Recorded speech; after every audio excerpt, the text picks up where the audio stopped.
All right, y'all.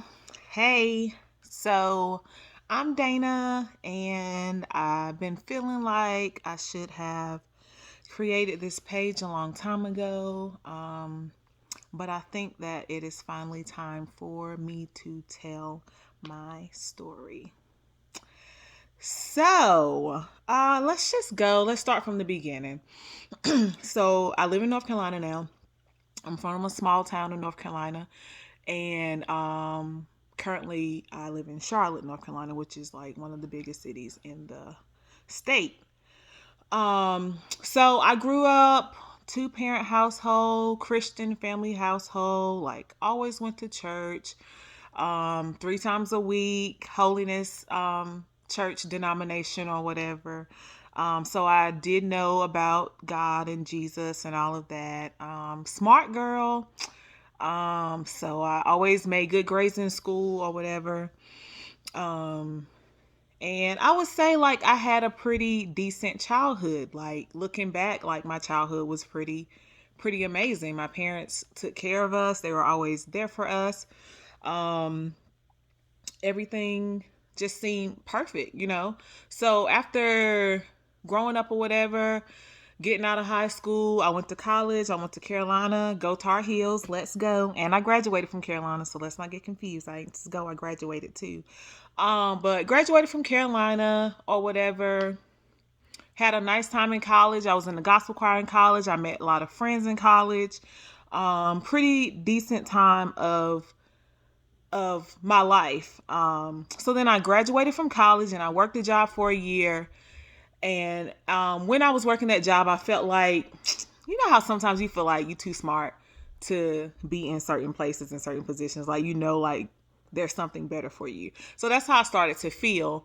And I had always thought that I wanted to be an X-ray tech, but I didn't do it at Carolina because my grades wasn't where they were supposed to be, because Carolina is a very difficult college. So anyway, I started researching like X-ray programs or whatever, and I found two programs. One was in Charlotte and one was in Greensboro.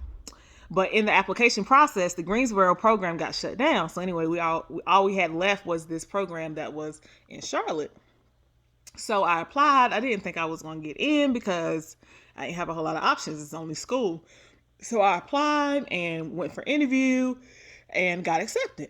All right, so start X-ray school in 2010, graduate X-ray school in 2012.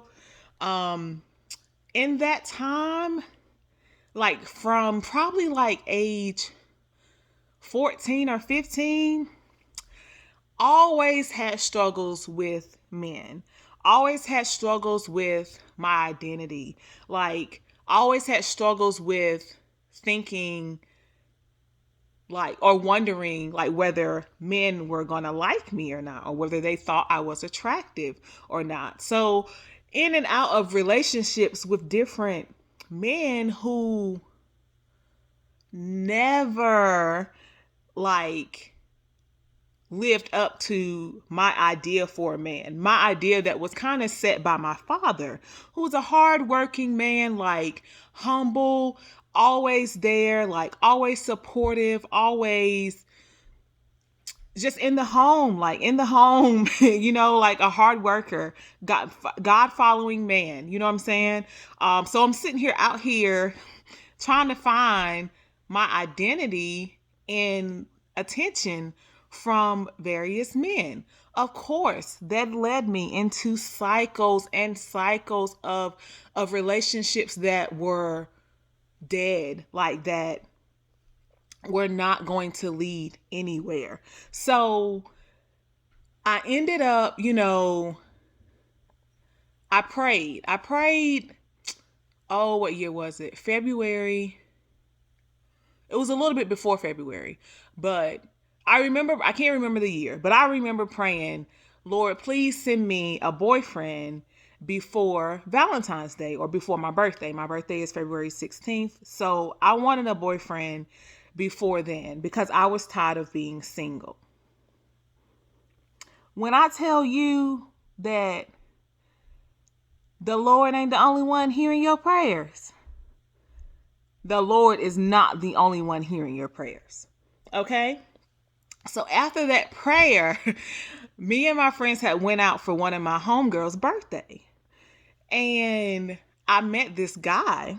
Let's not even name them, but let's call him narcissist number one. I met this guy, and like it was like an immediate connection. Okay. And after that party, it was at a club. He was the security guard at a club or whatever. So after the party, like we were sitting, no, after the party, we went back to my friend's house, and he wanted to meet up, like in the parking lot of Waffle House or whatever. So anyway, I went and met him in a parking lot somewhere. I don't remember. But anyway, we sat in the car and we talked and talked and talked until wee hours of the morning. Okay, like talked and talked and talked. So after that, of course, like now, like because I had asked for this and I'm like, Lord, like, is this it or whatever? So we ended up being together. Like we got together within a week's time, like 2 weeks later, not even 2 weeks later, probably a few days later, like he was over my house or whatever all the time.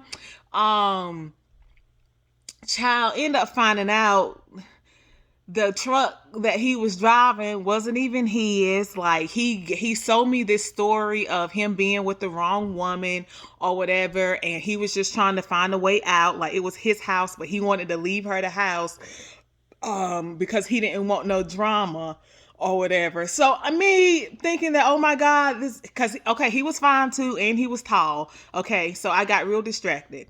So me thinking that he is my answered prayer. Of course, I'm going along with it. I didn't let this man move up into my house. Okay. Once he got there, it was cool in the beginning. Then, like, we come to find out all these jobs he said he didn't really have them. We had went and picked up his check, and his check was, oh my God, y'all, he wasn't making no money. He won't making no money. But I'm already stuck now because he living with me and he don't got nowhere to go and he don't got no car. All right. We using my car to go everywhere. He got to come pick me up from work. And I'm like, I mean, I love him, but what? Like, is this it? So anyway, I'm mesmerized, whatever, for a good month. You know, he cooking and stuff. When I get home, of course, you better be cooking because you're not working. Then he had to leave. So then he had to go home, which is Maryland, which is where his father lived, to take care of his sick grandma. All right. We had been together for a month by this time. So his father comes and picks him up and takes him to Maryland. At this point, I feel like my heart has been snatched from me. Like, because at this point I'm in love. I finally got this boyfriend that I prayed for who's attractive, even though he doesn't have everything together that I want him to have together. He's attractive, and I'm feeling like he's going to, be the one or whatever. Like, he fake proposed to me, like at Chili's one night. Like, I'm like, oh my God, like now you have to leave. But I'm like, I understand, like his grandma's sick and they need help. So he's going to go and help. All right. God is good because he will remove things from your life that are not for you. He will. So anyway, me and the guy end up, we were still talking a little bit. He got to Maryland though. Got to Maryland, and he would call sometimes, but not every day. He wouldn't call every day because he would have migraines. He would make an excuse like he was sick, or he was so busy, or he was so sad seeing his grandma, not healthy or whatever. And so I was like, okay, I understand. Meanwhile, every day I'm crying because I'm in love with this man who won't call me. So this went on and on and on for about 6 months. Finally, there was this vacation that they took. All right. Him and his family took. And then he invited me to come and meet his family or whatever at the beach. So I go meet his family at the beach. Okay. So I'm there at the beach thinking that I finally get to see my boyfriend after not seeing him for 6 months or whatever. And I'm thinking like, we're going to hang out. This is going to be time for us. Mind you, I bought the hotel room. Okay. Get there and he's fishing with his dad all day. And I'm like, where are you at? Like, why am I in this hotel room by myself? This is supposed to be a vacation for us, like a time for us. So now I'm mad, disappointed, again. Like, I am disappointed again, just as I have been disappointed every day waiting for him to call me. But then, I get a call once a week, or I get a I love you once a week here and there. Like, just as I have been accepting of all of this foolishness that I'm worth way more, I go and see him and he does the same thing. But mind you, I'm not recognizing what's happening, nor am I strong enough to leave, because my identity is in men and in these relationships, not in what God has told me I was going to be.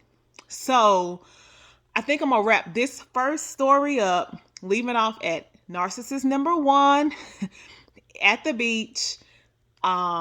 He not spending time with me, and let's just leave it at that. I love you guys. I hope that this story, my story, is going to help someone and make someone not feel isolated and not feel alone.